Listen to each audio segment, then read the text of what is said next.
Welcome back to What Healing Knows. I'm Dr. Kidi. This is segment 2, Reclaiming Wholeness, episode 2, The Parts We Hide. How to heal, reclaim, and embrace the hidden parts of yourself. In the choices we make to fit in, we drift from ourselves, little by little. Reflection. The quiet disappearance. It does not happen all at once. You do not wake up one morning to find that you no longer belong. It happens quietly, in the slow accumulation of small choices. The moments when you smile instead of speak, when you agree instead of asking a question, when you stay silent to keep the peace. As the Amharic saying goes, "Wahasiwast iyasasakano." The water takes you while making you laugh. And so, without noticing, you drift. Not because you meant to leave yourself behind, but because the current was gentle and you mistook its comfort for belonging and peace. We are taught early the tones that soothe, the faces that please, the gestures that make us acceptable, and the stories we must hide. Not to protect truth, but to protect pride, ours and others. At first, the art of fitting in feels harmless, even graceful. But over time, these small edits take root. We learn to trim our emotions and conceal the parts of ourselves that do not fit the version others want to see. In Amharic, there is one word that captures this perfectly: yulungta. What will people think? It holds, in a single phrase, the quiet fear that shapes how we move through the world.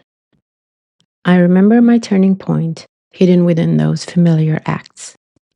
At 17, I had only ambition. I wanted to wear the white coat, walk the still corridors of hospitals, and learn the language of the body and the art of healing. I had no map, no mentor, no safety net, only faith in the process.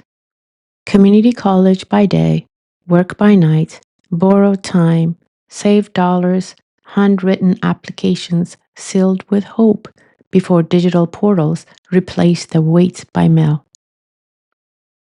Each envelope I sent carried a small hope that I belong among the healers. I carried a small silver keychain with the rod of Asclepius, the serpent coiled around the staff, the ancient emblem of healing. It was my version of actor Jim Carrey's $10 million check in his pocket before he became famous, a tangible promise of what I believed would one day be real. Then I arrived, a doctor at last. Years of discipline and dreaming had brought the vision to life. Each success felt like another doorway to belonging. I kept walking through them, hoping the next one would be the place where I could rest and finally feel enough. But the truth was quieter. Even as I stood where I had once only dreamed, I could still hear the whisper that there was more to prove. You might think, but I always feel like I belong. If you have reached that place, then you have found a rare stillness. Your body thanks you for letting it breathe freely, for releasing the constant tension of trying to find where you fit. In that peace, your whole being moves in harmony with itself. But remember, the absence of belonging reveals itself in quiet ways. The slight shrinking, the careful tone, the softened truth, the need swallowed before it can speak, the smile held too long. These gestures may take different forms, but they share one purpose: to guard us from the raw courage of being seen as we are. You may think, sometimes we hide parts of ourselves as a bridge to the place where we can finally stand whole. That is true. Even those who seem most certain carry this quiet burden, the weight of becoming while pretending they have already arrived. When the former First Lady Michelle Obama reflected on her years in the White House, she shared that she chose not to wear braids because she sensed the country was not ready. She did not want her hair to speak louder than her work. My daughter, probably one of many young girls of color who once wrote to her asking why, realized that even the First Lady, brilliant, accomplished, and powerful, had to set aside a part of herself to belong. It was not vanity, it was survival. And yet, there was still loss, an uneasiness that took something from her and from the young girls who saw that even in her position, she had to hide herself. Hiding parts of who we are can be human, even necessary at times as a bridge, a temporary and intentional act that helps us enter new spaces where we can uplift ourselves and others. It is intentional and it has an end point. You may think, so I can say and do whatever I want if it's part of what I've been hiding? No, you cannot. Wholeness is rooted in goodness, and reclaiming it honors the unspoken agreement we share as humans to treat others as we wish to be treated. But shrinking to cover pain is something different. It's not a choice, but a reflex, a wound disguised as safety, calling not for endurance, but for healing. Let's pause for a moment of honest reflection to see if parts of who you are have quietly gone into hiding. Ask yourself, do I edit my words, afraid of saying too much or the wrong thing? Do I shrink myself to how others feel so they can feel better? Do I pretend to share someone's struggle so they feel less alone? Do I over explain or apologize to justify my presence? Do I say sorry for needing rest or taking up space? Do I hide my struggles to appear composed? Do I seek validation before trusting my own voice? Do I downplay my strength or deflect praise? Do I change my tone to blend in? Do I still feel like an outsider even when I'm invited in? If you answered yes to any of these, you may have learned to shape yourself to survive, to protect, or to belong.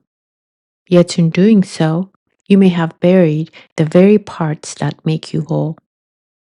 This is the quiet cost of unintentional self suppression, born from the belief that authenticity is unsafe. Reclaiming wholeness begins by noticing where the drift began, the moment you chose safety over truth or approval over presence. If that choice no longer serves your becoming, release it and let yourself return to the wholeness that has always been yours. The origin of hiding. Every disappearance has a beginning. We begin open, curious, and alive, crying when we are hurt, laughing when we are joyful, speaking when we have something to say. Then quietly, we learn that not every part of us is welcome. We start to read the room before we understand our own needs. We notice which emotions earn approval and which bring disapproval. A look, a word, a silence, a reprimand, each teaches us to tuck something away. Be quiet, be polite, be strong, be easy. And so we hide to be loved, we perform to belong. Each time a child hears, "Why can't you be more like them?" a small piece of self worth fades. Each time a patient questions whether a woman of color is a real doctor, belonging erodes a little more. We call it safety, but safety built on self suppression is a fragile piece. The more we hide, the more we drift from our inner campus. What once felt natural becomes rehearsed. We call it maturity or professionalism, but often it's practiced invisibility.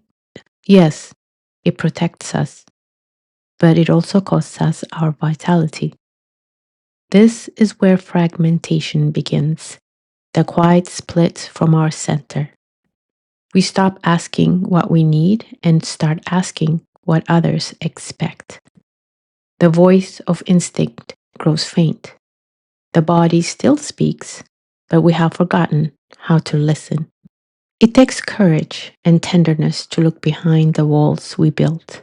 Yet everything we have hidden waits there with a gift in its hands, asking to be seen again. What we do not face will cost us our peace, our health, and our wholeness. The cost of hiding. There is a quiet kind of exhaustion that comes from hiding. It's not the kind that rest can fix. It's the fatigue of living divided, one face for the world and another for yourself. When we hide, we live in fragments. The outer self grows polished and composed, while the inner self waits behind the curtain, unseen.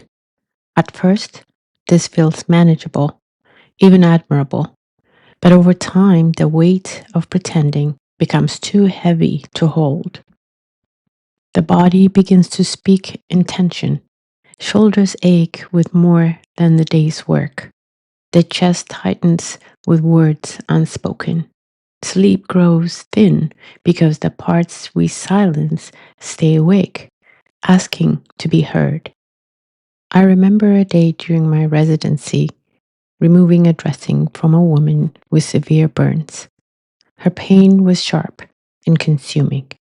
Each time I moved to ease the gauze away, her body tensed, and she kept apologizing for taking too much of my time. I reassured her that she was not a burden, yet every apology felt like a deeper wound. I was not angry with her. I was not in a hurry, but the voice inside her said she did not deserve care, the same voice that lives in so many of us. I want to tell her that her worry was adding to her pain, that healing asks for presence, not apology. But I knew that her urge to apologize for taking up space was not something I could heal in that moment. Disconnection rarely arrives all at once. It creeps in quietly. Joy begins to fade. Laughter feels distant, and rest no longer restores. We keep performing but feel hollow inside. The mask we once wore for protection becomes a cage. The more we hide, the less we inhibit ourselves. We call it balance, but it's adrift. We feel anxious without knowing why and chase achievements that no longer bring meaning. It's not uncommon to hear someone over 50 say, "The best thing about this age is that I do not care what others think." They walk freely, dance fully, ask for what they deserve, and take up space with ease. Meanwhile, the younger children often turn away, embarrassed by their newfound freedom. But why must it take so long to reach that peace, to feel at home in who we are no matter what others think? How can we help younger generation arrive there sooner? Because hiding costs more than emotion. Research shows that suppressing feelings increases the risk of heart disease, cancer, and it raises stress, blood pressure, and slows healing. The body remembers what the mind tries to forget. My hope is that we learn to claim that freedom sooner, to protect not only our peace, but also our health and joy. Meeting the hidden self. The good news is that what we learned can be unlearned. With awareness, breath, and patience, we can return to ourselves. Healing begins when we stop running and look gently at what we hide. Some parts we conceal with purpose as we grow, others we hide out of fear. Meeting the hidden self is not about forcing truth into the light, it's about creating enough stillness to listen. When we turn inwards with kindness instead of judgment, shame loosens its hold. The parts we once feared begin to soften in the presence of compassion. Every hidden part of us was formed for a reason. Anger once guarded our boundaries. Fear once kept us safe. Silence once prevented conflict. When we meet these parts, we meet the younger selves who are doing their best to survive. They do not need to be erased, only understood. This is where mindfulness becomes medicine. In my own practice, I return to the Tinfash 4C reset, a gentle way to meet the hidden self with awareness. Healing deepens through repetition. Familiar rituals become steady ground, like a prayer or mantra that guides us home. The Tinfash 4C reset can be practiced anywhere. Its essence is simple, a path back to wholeness. And wholeness begins when we ask, what am I still hiding to stay safe? Let's practice. Calm and pause. Take a few slow breaths. Pause from what you're doing for a moment. If it feels safe, close your eyes and let the outer world fade. Only in stillness can what is hidden rise to the surface. Count your breath. Each breath is an anchor. For the first 90 seconds, follow a gentle rhythm. Inhale for 4 counts, hold for 4, exhale for 6. Inhale to receive what's true. Exhale to release what no longer serves. 12 deep breaths are enough to steady your mind and remind you that you're safe and present. Create distance. Distance is not disconnection, it is perspective. Step back just enough to observe what you feel without becoming it. Imagine placing your fear on a passing cloud and letting it drift away. When you witness your pain instead of becoming it, compassion has room to enter. Choose. Choose with intention. Notice what fear urges you to do. Then pause and ask what your body truly needs. If it aligns with truth, choose differently. Each mindful choice becomes an act of return, a small moment toward wholeness. These 4 steps form a quiet ritual of remembrance. They help the body feel safe enough to open and the heart steady enough to listen. Over time, they bridge this space between the parts that live in light and the parts that wait in shadow. The Timfash 4C reset is an invitation to meet yourself as you are, not as the world expects you to be. Healing does not ask for perfection, it asks for presence. When you calm and pause, close your eyes, count your breath, and create distance, you open the door for your hidden self to come home. Integration, returning to wholeness. By integration, I mean the gentle process of bringing every part of ourselves back into belonging. It's the moment we stop living in fragments and begin to move as one whole being. To belong anywhere, we must first belong to ourselves, accepting all of who we are, both the parts we show and the parts we hide. Integration begins when we stop labeling parts of ourselves as good or bad, strong or weak, worthy or unworthy. To live whole is to meet it all with presence and allow both perfection and imperfection to share the same space. The first time I saw Michelle Obama wearing braids, I felt joy. Though it came later than my daughter had hoped, it was powerful to witness her reclaim her authenticity so openly. It reminded me that returning to ourselves is both personal and collective. No one handed me the stethoscope. I earned it. But it took mindfulness and the willingness to look within, to feel the space around me without apology, knowing that I belonged everywhere, because I do. In this space, we'll stop hiding the beauty of our wholeness and continue to reclaim it. We will let it shape how we breathe, how we speak, and how we show up in our lives.